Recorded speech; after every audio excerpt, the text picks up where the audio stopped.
I just feel like we can't keep going on like this. Okay, some people are gonna fail. So some people watching is gonna be like, oh, I know that COTA guy and he failed. There's gonna be something fail. There's gonna be something fail. And I'll tell you, in COTA, it's about 10%. Some are gonna do really well, and that's what you do it for. What we keep doing is we keep trying to punish people into change, or we bribe them into change, but we're not changing their minds.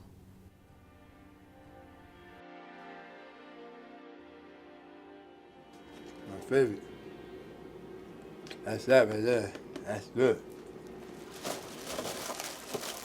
In 2014, I had become sick with stage 4 throat cancer. You got some trophy? Oh, I'm good, thank you. All right. What ultimately what happened was that I would have to have the trait removed out of my throat. There's a great chance that I wouldn't have been able to speak afterwards.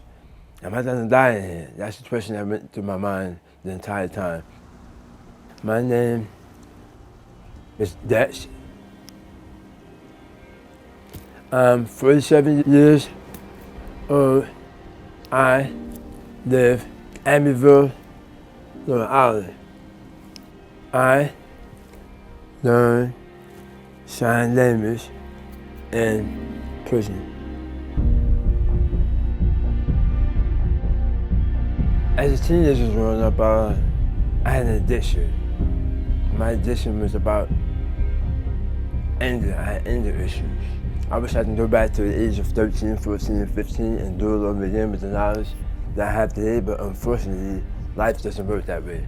These anger issues that I had ultimately led me into a prison sentence of 25 years of life.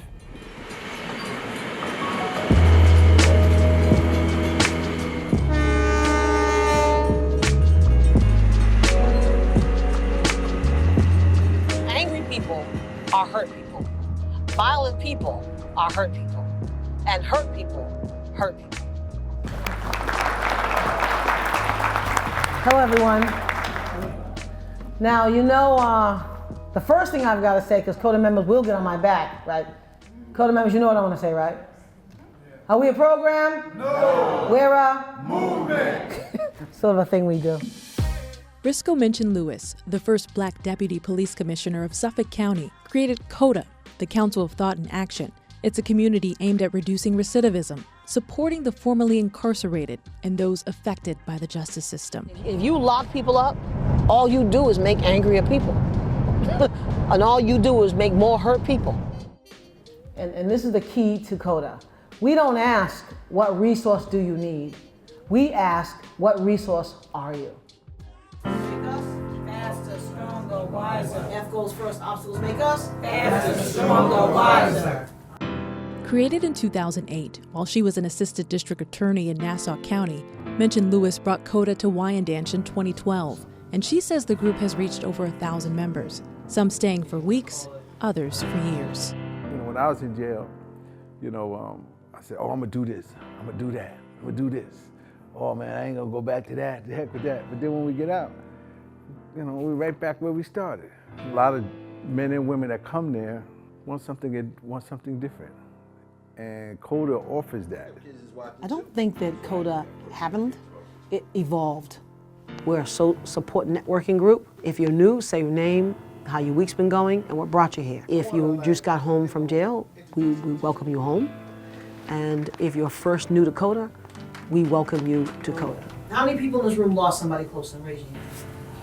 All right, how many people, put your hand, how many people in this room lost somebody close to them to violence? Raise your hand. Yeah, my mother lost one of her children, my brother.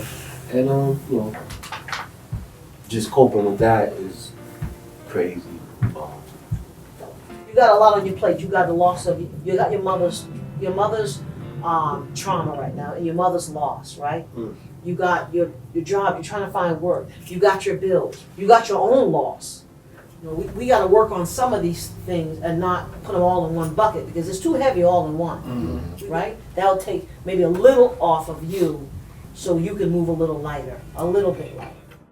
We are 5% of the world's population locking up 25%. It's a bad economic plan. Imagine if you just didn't send 5 teenagers and you took that money from upstate and you put it in a youth center. How much money have we wasted and how many lives have we wasted? We need to invest on the front end. When they meet weekly, they talk about their challenges and successes and offer support to one another. But Mention-Lewis worries about the future of the group, especially after she retires. My real fears? Yeah, what do you worry about? I worry that this won't take off. COTA will never be funded really, it'll never be supported, this work will never be really supported, and we'll continue to have African American males being locked up in mass numbers. My fear is that people will not see that they're valuable, that they deserve to be loved, and that they deserve opportunities, and that if you give them to them, they won't be average, like they'll be exceptional. Members of COTA learn to be leaders and mentors under Mention-Lewis's guidance. You change your thoughts, then you change your actions. Then when you keep doing those actions, they become your habits. They recite motivational phrases, they plan their future and goals. They inherited the book of failure. And I give them, through COTA, we give them the book of success.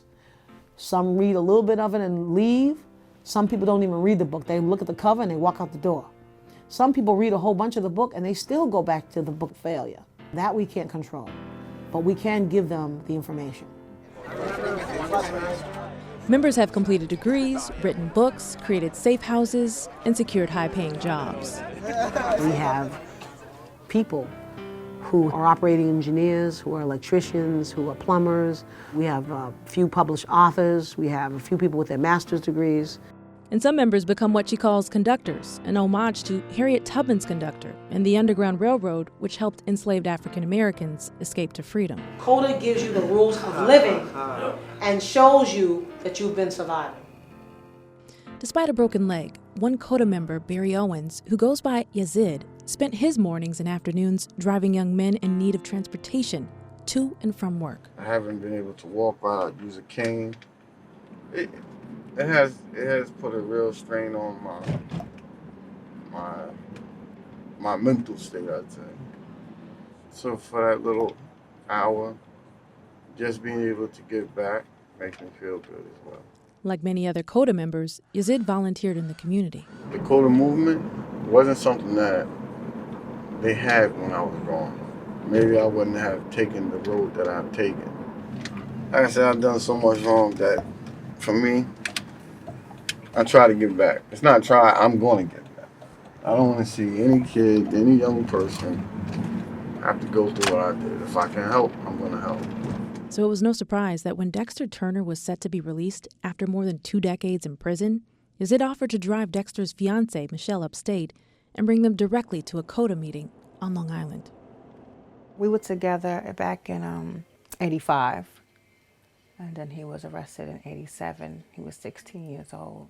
So he's actually been in there almost double his life. I remember he gave me this book. He said, okay, I'm gonna send you this book and every day you write something in it. So when I come home, I can read it. And every time I went to visit him or had something on my mind, I wrote. I would put pictures inside here. He went from 240 to about 189, stage 4 cancer. Now he's back up to 220. They gave him a toe tag to fill out. Well, I guess he didn't need that. When people come home from jail, I honestly believe that there should be some place that they could go and be able to be the person they should have been in the first place. That's why I came to COTA in the first place. Because I wanted to see what it was like and how they could help him come back into society and be a better person. Well, soon you'll be out and you don't got to worry about it no more. And very, very, very soon. All right, I love you. Talk to you later, all right? Ciao, baby.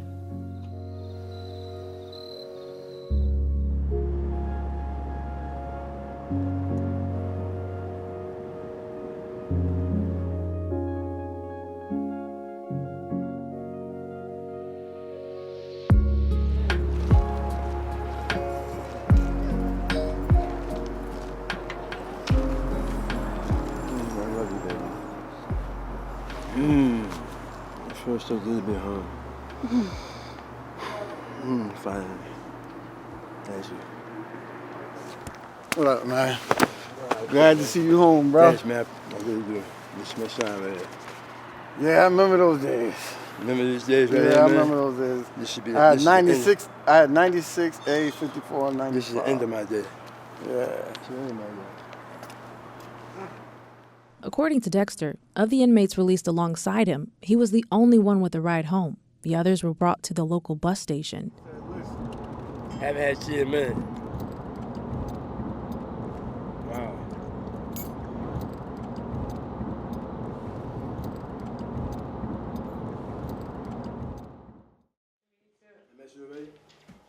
That's good. 3 years after his release, Dexter successfully completed parole. Yazid cleared parole as well and opened a barbershop in Bayshore called Neighborhood Cuts. But the COTA community was devastated by the pandemic. The cherished in-person meetings went virtual. And on April 21st, 2020, no one was prepared for Yazid's sudden death due to COVID complications.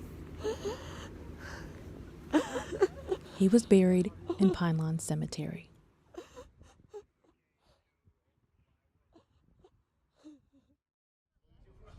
Mention-Lewis and COTA faced more hurdles over the following years.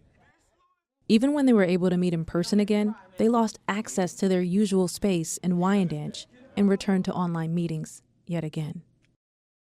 And on January 11th, 2024, Risco Mention-Lewis retired from her position as Deputy Commissioner with the Suffolk County Police. And COTA members successfully petitioned to have a street renamed in her honor in early April. But without her leading COTA in Wyandanch, their weekly meetings have stopped altogether. What is next for COTA? I'm hoping that for Suffolk County COTA or Wyandanch COTA, that COTA members stay connected with each other. And we continue to have our dialogues, even if we don't do it as a group. And maybe in a year or less, someone in COTA says, you know, Ms. Lewis, I'm tired of waiting on you, and we're going to start the meetings on our own. And I can support that effort versus leading that effort.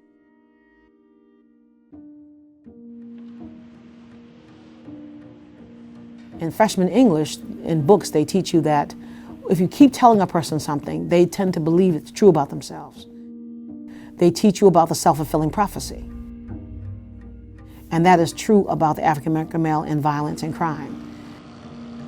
That is his image. That is who he's told he is. He's not allowed to be sad. He's not allowed to be hurt. Almost the only acceptable emotion is anger. I tell him, you deserve a better life. And I've seen grown men buckle to their knees and cry because it hasn't been said to them.